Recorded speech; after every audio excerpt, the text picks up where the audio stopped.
हानिया मुझे हर रात कमरे में बुलाकर मेरे साथ अपनी ख्वाहिश पूरी करते थे।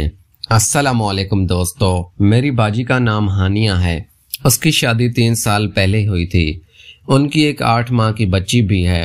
शादी के चंद साल बाद वो नाराज होकर घर आ गई और कहती थी कि जब तक मेरा शोहर मुझे अलहदा घर लेकर नहीं देता मैं वापस नहीं जाऊंगी। कुछ दिन बाद उसके शोहर ने ये कहते हुए तलाक दे दी कि मैं अपनी माँ से अलहदा नहीं हो सकता। उस दिन से वो हमारे घर के ऊपर वाले पोर्शन में ही रहती थी।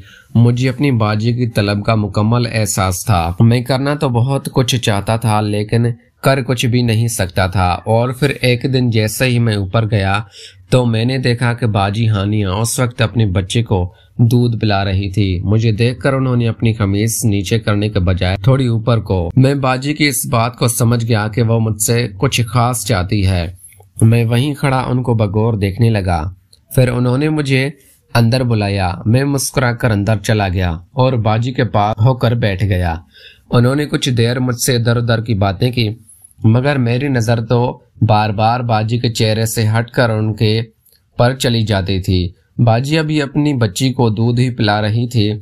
फिर बाजी ने दूसरी साइड से भी अपनी खमी। मुझे यूं देखता पाकर वो मुझसे पूछने लगी कि नदीम, क्या मैंने कभी पहले ये देखे हैं? मैं उनकी बात समझ गया लेकिन मैंने तो जिंदगी में पहले किसी के भी नहीं देखे थे और आज बाजी हानिया पहली लड़की थी जिनका मैंने जी भर कर दीदार किया था। जब ये बात उनको बताई तो बाजी हंसने लगी और कहने लगी, अनाड़ी भैया, मैं तो ये कह रही थी कि कभी छोटे बच्चों को भी दूध पीते हुए देखा है। यह सुनकर मैं शर्मिंदा सा हुआ।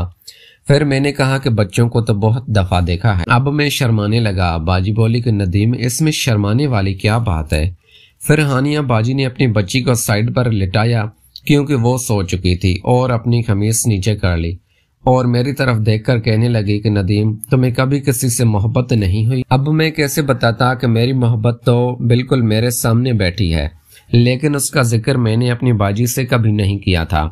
मैंने हाँ में सर हिलाया तो बाजी ने मुझसे उसका नाम पूछा मगर मैं चुप ही रहा और कोई जवाब ना दिया।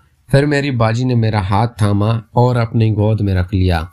उनकी गोद इस वक्त काफी गर्म थी जिससे मेरे हाथ को बहुत सुकून मिल रहा था। बाजी हानिया बार बार मेरा वो हाथ अपने मगर मैंने कोई मुजाहिमत ना की, चुपचाप बैठा सुकून लेता रहा क्योंकि पहले मेरा किसी लड़की के साथ ऐसा वास्ता नहीं पड़ा था और ये बाजी के तौर पर पहली लड़की थी। कुछ देर बाद मैंने वापसी की इजाजत चाही तो बाजी ने मुझसे कहा कि नदीम, मुझे रात को डर लगता है कि मैं रात को उनके पास सोने आ सकता हूँ। मैं तो ये सुनकर हैरान था। मैंने बात को मजीद आगे बढ़ाते हुए बाजी से कहा कि मैं तब आऊंगा जब सब घर वाले सो जाएंगे। ये सुनते ही बाजी शर्मा गई। उनके यूं शर्माने से मुझे मालूम हो चुका था कि आज मेरा काम होगा। रात को मैं बेचैनी से इंतजार करने लगा। आखिर सब सो गए तो मैं अपनी बाजी के कमरे की तरफ गया। दरवाजा खोला तो लाइट जल रही थी। अंदर जैसे ही गया तो मेरी बाजी हानिया सो चुकी थी और उनकी बेटी उनकी दाएं तरफ थी।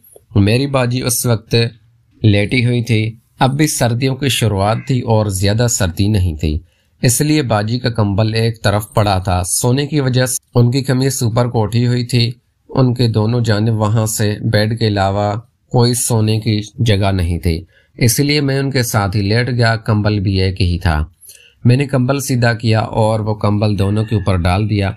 मैं फिर धीरे से उनके करीब आया और उनकी थोड़ा सा ऊपर चलाने लगा। फिर कुछ ही देर बाद हसीन और जमेल नज़ारा देखकर मैंने वापस नीचे नज़ारा देखा। मैं जल्दी आंख लग गई। मुझे नींद में ऐसा लगा जैसे बाजी का हाथ मेरे ऊपर है लेकिन मैंने अपनी आंख ना खोली। फिर अचानक वो आहिस्ता आहिस्ता नीचे की जानिब बढ़ने लगा। मुझे मालूम हो गया था कि बाजी ये सब कर रही। अब मैंने अपनी आंखें खोल दी।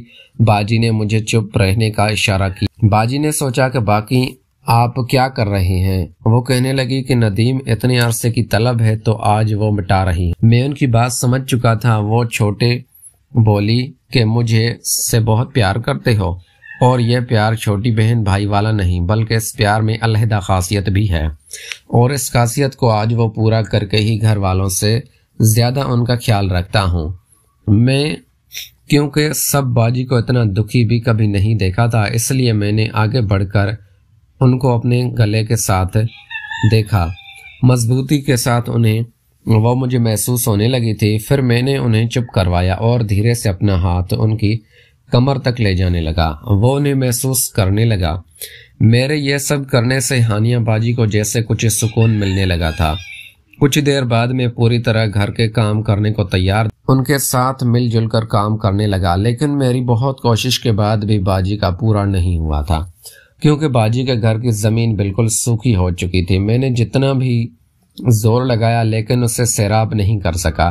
تقریباً دن بعد میں تھک کر سائیڈ پر لیٹ گیا، مگر میری ہانیہ باجی ابھی تک واپس ہی بلا رہی تھی، مگر میری تو اب بس ہو چکی تھی۔ میری باجی پریشان ہوئی کہ میں دوبارہ کیوں نہیں آ رہا۔ پھر میں نے اپنی باجی کو بتایا کہ میرا پہلی مرتبہ تھا، اس لیے میں اتنا ہچکچا رہا تھا۔ باجی نے مجھے تسلی دی کہ کوئی بات نہیں، مگر میں نے پھر بھی بہت اچھا پرفارم کیا ہے، کیونکہ میرا مقابلہ ایک بہت بڑے تجربے کار پلیئر کے ساتھ تھا۔ کچھ دیر بعد ہم نے دوسرا میچ کے بارے میں سوچنا چاہا۔ پیارے دوستو، اگر آپ کو یہ ہماری کہانی پسند آئی ہے تو اس طرح کی اور بھی ویڈیوز دیکھنے کے لیے چینل کو لازمی سبسکرائب کریں۔ ملتے ہیں اگلی ویڈیو میں۔ Thanks for watching.